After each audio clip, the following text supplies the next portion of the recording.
Lucifer, cahaya dunia. Keinginan akan buah apel, sebuah perang di surga, rahasia hari-hari dalam seminggu. Penciptaan direka ulang dalam sekolah-sekolah misteri, dalam sebuah drama 3 babak. Babak pertama memperlihatkan penekanan Saturnus terhadap ibu bumi. Ini disebut zaman Saturnus. Babak kedua memperlihatkan lahirnya matahari dan perlindungannya terhadap ibu bumi.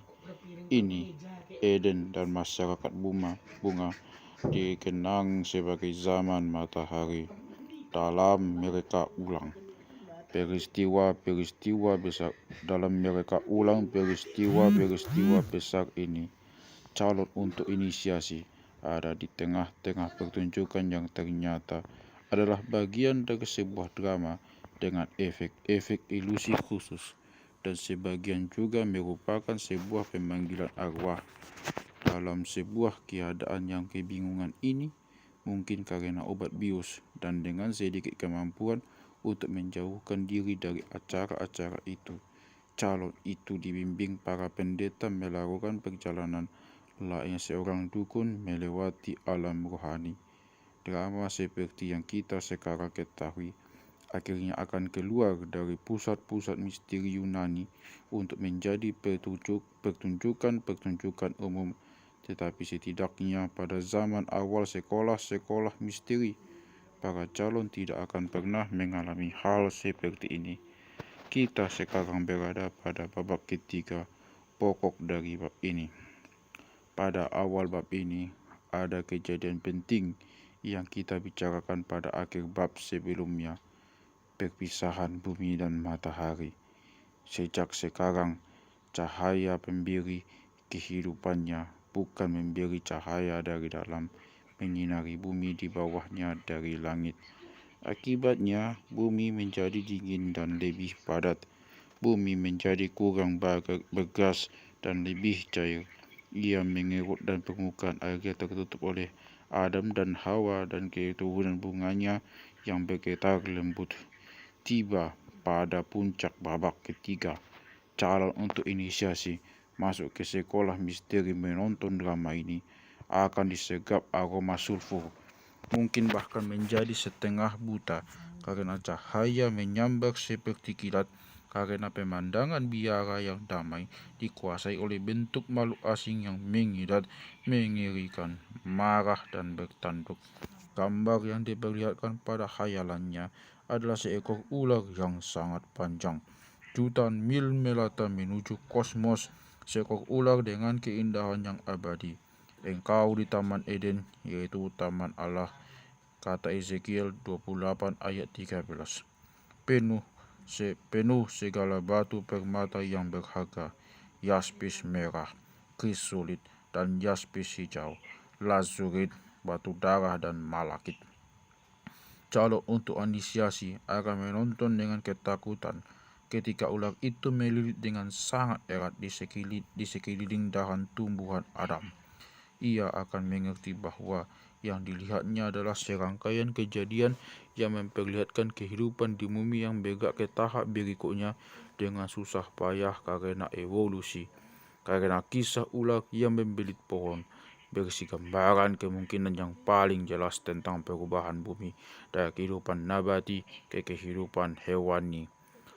Sejak abad ke-18, ketika pandangan dunia materi sebelum pikiran mulai mengambil alih dari zaman kuno, pandangan dunia pikiran sebelum materi, gereja berusaha mencocokkan catatan kejadian tentang penciptaan dengan penemuan-penemuan ilmu pengetahuan. Ini telah menjadi sebuah usaha terkutuk karena hal itu berdasarkan sebuah pembacaan kejadian yang modern dan anakronistik. Kejadian tidak memandang evolusi secara objektif seperti seorang ilmuwan modern dengan merangkai potongan-potongan bukti-bukti geologi, antropologi, dan arkeologi yang diteliti secara tidak memihak dan objektif. Kisah kejadian adalah sebuah catatan subjektif tentang cara manusia berubah seperti apa rasanya. Dengan kata lain, Kisah tentang ular yang membilik pohon adalah sebuah gambaran dari formasi tulang belakang dan pusat saraf sistem sifat hewani seperti yang telah dikuasai dalam bawah sadar kolektif manusia.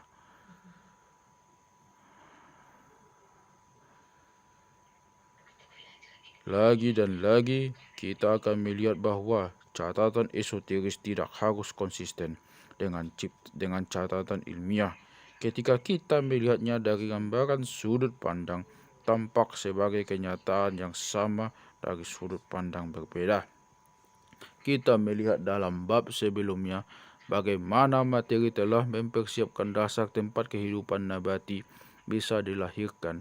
Sekarang, kehidupan nabati seperti adanya dibentuk menjadi sebuah tempat lahir yang bisa dijadikan tempat lahir kehidupan hewani. Dengan kata lain, kehidupan nabati membentuk sebuah kebun benih yang dijatuhi benih kehidupan hewani. Ini adalah awal dari episode penting dalam sejarah yang disebut gugur. Calon untuk inisiasi itu dibuat hingga merasakan perasaan ngeri karena kegentingan dan bahaya yang berkembang dalam musim gugur yang sebenarnya. Tiba-tiba dan seolah disebabkan oleh gempa bumi, ia jatuh ke dalam lubang hitam, melengking ke dalam sesuatu yang dengan segera ia ketahui bahwa lubang itu adalah lubang ular. Dalam tradisi esoteris, ruang berdinding kasar yang ada di bawah piramida besar di Giza diketahui sebagai kamar siksaan gunakan untuk itu. Ekskavasi baru-baru ini di Baya di Italia ditemukan sekelompok gua, sebagian gua alami dan sebagian buatan, dipercaya oleh orang-orang Romawi merupakan pintu masuk yang sesungguhnya ke neraka, telah benar-benar mengungkap situs dari pintu ayun yang akan melontarkan calon inisiasi itu masuk ke sumur ular di bawah. Jadi, calon itu mengalami sendiri bagaimana Lucifer dan pasukannya menduduki seluruh bumi dan dengan sumber bencana berupa ular-ular yang mengilap.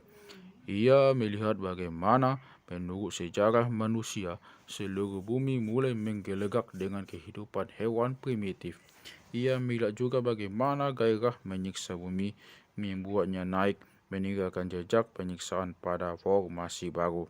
Akan tetapi, mengapa perubahan dari kehidupan nabati ke kehidupan hewani ditandai dengan penyiksaan semacam itu? Catatan tentang bencana itu dalam Kejadian menekankan aspek penyiksaan dalam beberapa fase yang paling mengesankan pada Perjanjian Lama. Pada perempuan itu ia berkata, "Aku akan melipat gandakan kesedihanmu dan kehamilanmu. Dalam kesedihan, kau akan melahirkan 4 orang anak." Dan kepada Adam ia berkata, "Tanah terkutuk bagimu. Dalam kesedihan kau akan makan semua hari sepanjang hidupmu. Juga duri dan daun berduri akan dibawakan untukmu." Tampaknya bahwa sebagai akibat dari gugur, manusia harus menderita, kerja keras, dan mati. Tetapi mengapa? Terbungkus dalam bahasa kuno inilah kebenaran yang akan dikenali oleh ilmu pengetahuan modern. Kita telah menyentuh cara reproduksi tumbuhan dengan sebuah cara yang disebut parthenogenesis. Bagian dari tumbuhan itu jatuh dan tumbuh menjadi sebuah tumbuhan baru. Tumbuhan baru itu merupakan penerus dari yang lama sehingga dalam beberapa hal tidak mati. Evolusi dari kehidupan hewani dan cara khas dari reproduksi seks membawa kematian bersamanya. Secepat kelaparan dan gairah, secepat itu pula ketidakpuasan, kekecewaan, kesedihan, dan ketakutan dirasakan.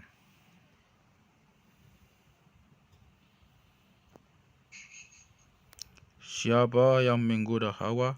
Siapa ular yang membakar dunia dengan nafsu? Mungkin kita semua merasa tahu jawaban pertanyaan itu, tetapi secara lugu. Masalahnya adalah bahwa mereka yang bertanggung jawab pada perkembangan spiritual kita telah menahan kita pada tingkat pengertian bayi. kita mulai melihat dalam bab terdahulu bagaimana gereja telah menutup semua akar astronomi, bagaimana pada mulanya isi kejadian disembunyikan di dalam kisah-kisah tentang dewa-dewa yang sama dari planet-planet yang kita tahu dari agama lain yang lebih primitif, Dewa Saturnus, Dewi Bumi, dan Dewa Matahari. Kita sekarang bergerak masuk ke catatan sejarah kejadian. Kita bisa melihat lagi bagaimana penyembunyian akar astronomi monoteisme radikal dari gereja modern bisa menghentikan kita memahami dengan jelas apa yang berusaha disampaikan kepada kita oleh naskah-naskah kuno itu.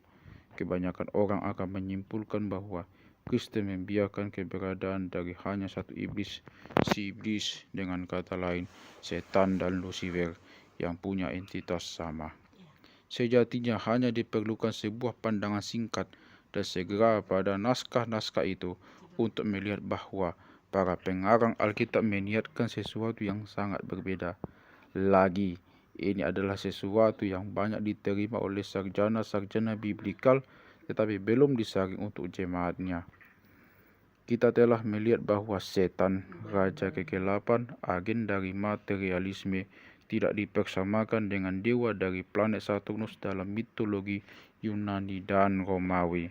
Apakah Lucifer, ular itu, penggoda yang membakar umat manusia dengan api hawa nafsu, juga dipersamakan dengan Saturnus, atau mungkin dengan planet lainnya lebih luas lagi? Ada sebuah lembaga literatur besar dan terpelajar membandingkan naskah-naskah biblikal dengan naskah-naskah yang lebih tua dan semasa dari budaya tetangga yang memperlihatkan bahwa dua sosok yang mewakili kejahatan dalam Alkitab, setan dan Lucifer, bukan entitas yang sama. Untunglah kita tidak perlu membenamkan diri ke dalam literatur ini karena ada pernyataan yang sangat jelas dalam Alkitab sendiri. Yesaya 14 ayat 12. Wah, engkau sudah jatuh dari langit, oh Lucifer putra fajar.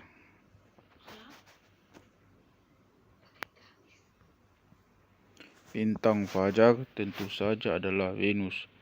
Alkitab karena itu menyamakan Lucifer dengan planet Venus. Mungkin pada awalnya tampak kontraintuitif untuk menyamakan Dewi Venus dalam Yunani dan Romawi, Aphrodite di Yunani, dengan Lucifer dalam tradisi Judeo-Kristen. Venus, Aphrodite, adalah perempuan dan tampak lebih memperkuat kehidupan. Namun dalam kenyataannya ada persamaan yang penting. Baik Lucifer maupun Venus Aphrodite berkaitan dengan nafsu dan seksualitas hewani. Apel adalah buah yang dihubungkan dengan keduanya. Lucifer menggoda Hawa dengan sebuah apel, sementara pari memberikan sebuah apel kepada Venus dengan isyarat mempercepat penculikan Helen dan perang dunia di dunia kuno.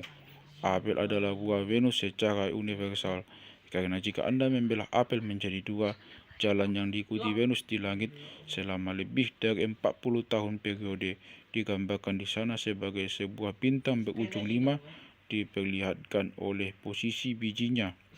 Lucifer dan Venus juga sosok ambigu. Lucifer jahat tetapi merupakan sosok jahat yang penting. Tanpa campur tangan Lucifer, cikal bakal manusia tidak akan berkembang di luar kehidupan berbentuk nabati. Sebagai akibat dari campur tangan Lucifer dalam dunia yang menghidupkan kita, baik dalam artian kita bisa bergerak di permukaan planet maupun dalam artian bergerak karena kehendak. Hewan memiliki kesadaran akan dirinya sebagai sebuah entitas berbeda yang tidak dimiliki tumbuhan. Untuk mengatakan bahwa Adam dan Hawa tahu bahwa mereka bugil adalah mengatakan mereka menjadi sadar bahwa mereka memiliki tubuh. Banyak gambaran indah tentang Venus telah kita terima dari dunia kuno, tetapi ada gambaran-gambaran mengerikan juga. Di belakang gambaran seorang perempuan yang kecantikannya tiada bandingannya mengintai perempuan ular yang mengerikan. Untuk menyelidiki lebih mendalam ambiguitas ini dan untuk memahami dengan lebih baik kejadian besar berikutnya dalam sejarah rahasia dunia, kita sekarang kembali ke sebuah versi awal Jerman tentang tradisi Venus Lucifer. Itu terbaca dalam puisi zaman abad pertengahan dan akan masuk ke arus besar literatur dunia ketika diterima dan diadaptasi oleh Wolfram von Eschenbach dalam Parzival. Lihatlah Lucifer, itu dia. Jika masih ada guru-guru pendeta, maka kau tahu pasti bahwa akan mengatakan kebenaran. Santo Mikhail melihat kemarahan Tuhan. Ia mengambil mahkota Lucifer dari kepalanya dengan cara tertentu sehingga batu meloncat keluar dari dalamnya yang kiranya menjadi batu Parzival. Kemudian tradisi mengatakan kepada kita bahwa ketika Lucifer jatuh, sebongkah batu zamrud meluncur dari dahinya. Ini memberi tanda bahwa umat manusia akan semakin menderita karena kehilangan penglihatan mata ketiga cakra alis. Sementara akibat dari pengaruh setan adalah kehidupan sering menjadi keras untuk bertahan. Ini adalah sebuah akibat dari pengaruh Venus bahwa kehidupan sering sulit untuk dimengerti.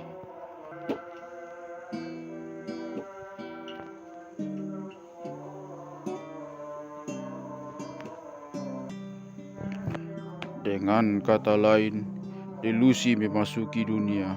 Lucifer diberkahi materi dengan pesona yang akan menyilaukan manusia dan membutakan mereka akan kepercayaan yang lebih tinggi. Mengapa jalan ke depan kadang-kadang tampak seperti jalan ke belakang? Mengapa hal-hal yang seharusnya tidak dilakukan tampak seperti tidak bisa dibedakan dari hal-hal yang harus kita lakukan?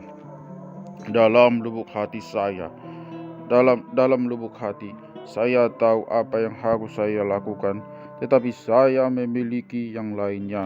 Bagian yang bertentangan terjadi di dalam diri saya yang ingin menyesatkan. Bagian Lucifer yang dimasukkan ke dalam diri fisiologi saya. Hasrat dan delusi bergabung dan membahayakan saya. Karena pengaruh Lucifer, sebab bukan apa yang aku kehendaki, yaitu yang baik yang aku perbuat, melainkan apa yang aku kehendaki, yaitu yang jahat yang aku perbuat. Santo Roman pasal 7:19. Santo Paul yang seperti yang kita akan lihat adalah sebuah awal dari tradisi misteri mengatakan bahwa bagian dari saya selalu tahu apa yang benar, tetapi bagian itu sering dikalahkan oleh bagian yang menghamba kepada Lucifer. Ilmu pengetahuan modern mengabaikan pertanyaan-pertanyaan seperti bagaimana delusi muncul di dunia, atau imajinasi, atau kemauan keras. Namun bagi orang-orang kuno, delusi, khayalan, dan kemauan ada di antara kekuatan-kekuatan besar di alam semesta, hidup di sana dalam ruang 3 dimensi, serta di dalam pikiran kita sendiri. Bagi mereka, sejarah penciptaan ada di pusat sebuah catatan tentang bagaimana hal-hal itu terjadi. Friedrich Nietzsche berkata, kecuali Anda memiliki kekacauan di dalam diri Anda tidak bisa melahirkan sebuah bintang menari. Manusia tidak akan mampu menjadi benar-benar kreatif, tabah, atau mencinta jika tidak mampu membuat kesalahan untuk melihat hal-hal selain diri mereka sendiri dan percaya hal-hal selain diri mereka sendiri. Karena Lucifer tidak tahu. Karena Lucifer kita tidak selalu percaya secukupnya kepada bukti. Kita sering bisa percaya pada apa yang kita ingin percaya. Misalnya, ketika seseorang bisa kita anggap menyedihkan atau sebuah keberhasilan yang mengharukan tergantung pada bagaimana kita memilih untuk menilainya. Apakah kita baik hati atau tidak? Dan ketika api besar sulfur purba terbakar dalam perut kita, sulit bagi kita untuk memilih menjadi baik hati. Ketika pada masa yang sangat awal, di bulan diserang oleh Dewa Saturnus, Dewa Matahari Muda datang untuk melindunginya dan berkelahi sengit di surga untuk mengalahkan Saturnus. Calon inisiasi itu yang diperlihatkan secara rahasia dunia saat itu telah siap menonton pertempuran besar. Ia sekarang harus menonton pertempuran yang lain dengan musuh seekor ular besar yang melata masuk ke surga untuk merusaknya. Siapakah yang akan menjadi pemenang baru dalam perkelahian kedua itu? Seperti gabungan yang dibuat gereja tentang Lucifer dan setan untuk mengelabui akar astronominya. Sekarang kita harus melepas diri dari penciptaan kebingungan yang sengaja dibuat itu. Pada bab-bab terdahulu tentang kejadian yang menceritakan penciptaan, kata yang biasa diterjemahkan sebagai Tuhan adalah seperti yang telah kita lihat Elohim. Kemudian kejadian berhenti merujuk ke Elohim dan mengganti kata yang terjemahkan sebagai Tuhan dengan Yehova. Para sarjana Alkitabiah yang bekerja di luar tradisi esoteris cenderung menjelaskan apa yang tampak bagi mereka sebagai dua nama yang berbeda untuk Tuhan yang sama sebagai akibat dari dua untai literer yang berbeda. Untai Elohim dan untai Yehova mungkin berasal dari masa yang berbeda dan dijalin menjadi satu oleh redaktur yang datang kemudian. Akan tetapi, para sarjana yang bekerja di dalam tradisi esoteris memiliki penjelasan yang jauh lebih sederhana. Elohim dan Jehovah bukan nama yang sama untuk satu entitas yang sama, bukan nama yang berbeda untuk satu entitas yang sama, tetapi memang untuk entitas yang berbeda. Elohim adalah seperti yang telah kita lihat, sebuah kumpulan nama untuk 7 roh yang bekerja sama seperti Dewa Matahari. Sementara Yehova menjelma ketika 7 roh itu berpencar untuk membela bumi dari Venus. Untuk mengungkap kebenaran Yehova, jati diri astronomis, kita harus melihat lagi pada ikonografinya, pada ikonografi dari lawannya Venus. Kita harus juga melanjutkan mengingat bahwa bagi orang-orang kuno, kisah tentang asal-usul kosmos adalah sama dengan kisah tentang pengalaman manusia yang dikumpulkan menjadi satu. Bagaimana pengalaman mendapatkan susunan sifatnya, seperti tentang bagaimana visi alam semesta disatukan. Dengan kata lain, kisah itu lebih tentang prinsip sifat manusia, tentang hukum dan dunia.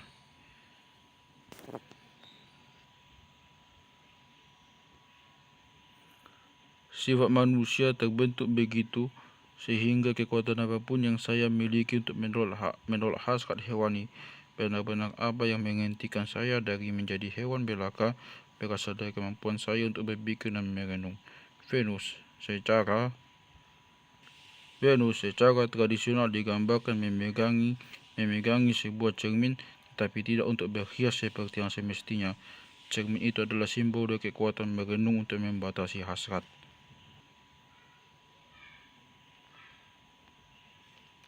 Dewa renungan adalah dewa dari perenungan besar di langit bulan. Pada semua budaya kuno, bulan mengatur tidak saja kesuburan tetapi juga pikiran.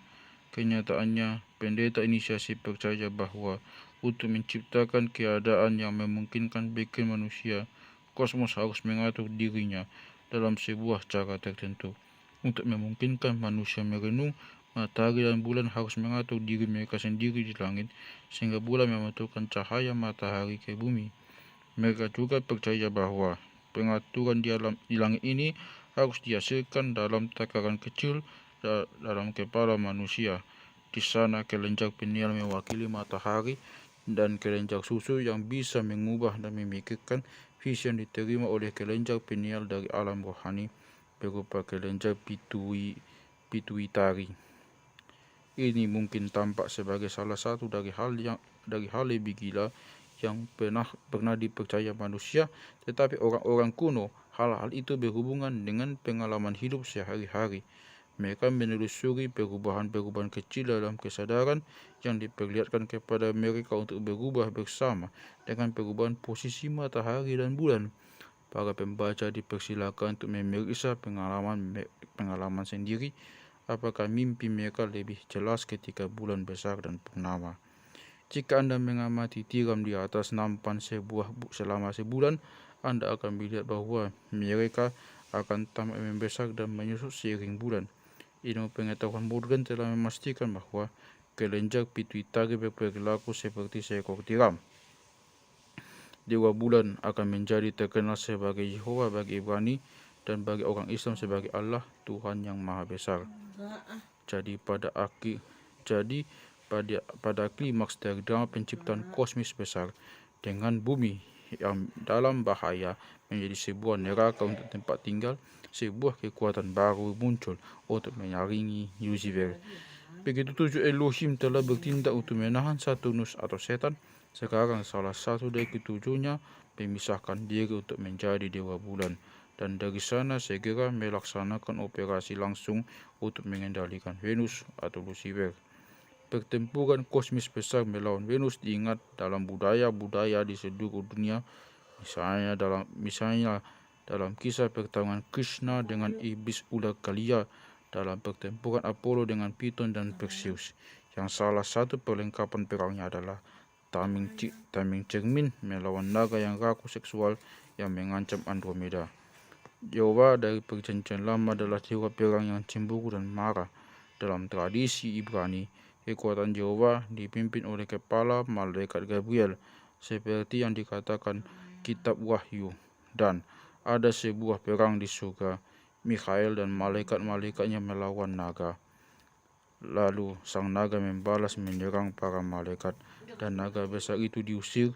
Naga tua yang mengalahkan seluruh dunia itu diusir ke bumi.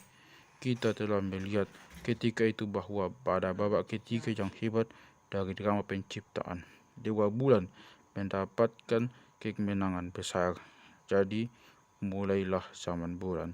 3 epos pertama dari kosmos, zaman mineral, nabati dan hewani, Saturday, Sunday, Monday, diingat dalam nama-nama 3 hari pertama dalam seminggu dalam bahasa Inggris. Hari-hari tersebut dalam seminggu dinamakan berdasarkan ketika sosok surgawi dalam urutan tertentu untuk alasan tertentu pula.